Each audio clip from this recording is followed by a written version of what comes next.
अस्सलाम वालेकुम वरहमतुल्लाहि वबरकातुहू। उम्मीद है तमाम देखने और सुनने वाले खैर आफियत से होंगे।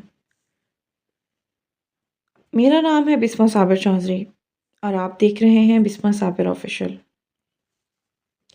एक टॉपिक काफ़ी देर से था नज़र में कि अक्सर सुना जाता है हमारे माशरे में कि औरत की तो आवाज़ का भी पर्दा है।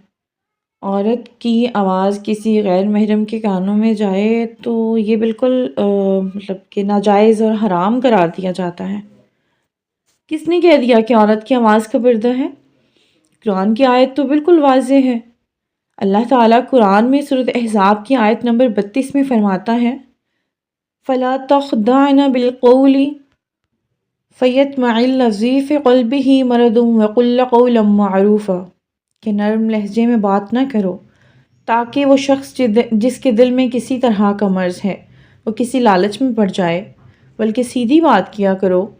तो इस आयत से वाज़ेह है कि अल्लाह ने औरत से ये नहीं कहा कि तुमने नामहरम के सामने ज़ुबान ही नहीं खोलनी, मना नहीं किया बात करने से, बल्कि बताया है कि जब ज़रूरत के तहत बात करनी पड़े तो तुम्हारा अंदाज़ दो टोक बात करने वाला होना चाहिए, ना कि फ्लर्ट करने वाला।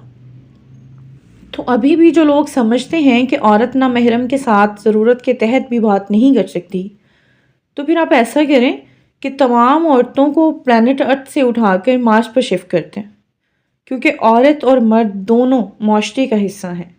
इस माशरे में रहते हुए दोनों का इंटरेक्शन भी होगा और ज़रूरत के तहत बात भी करनी पड़ेगी।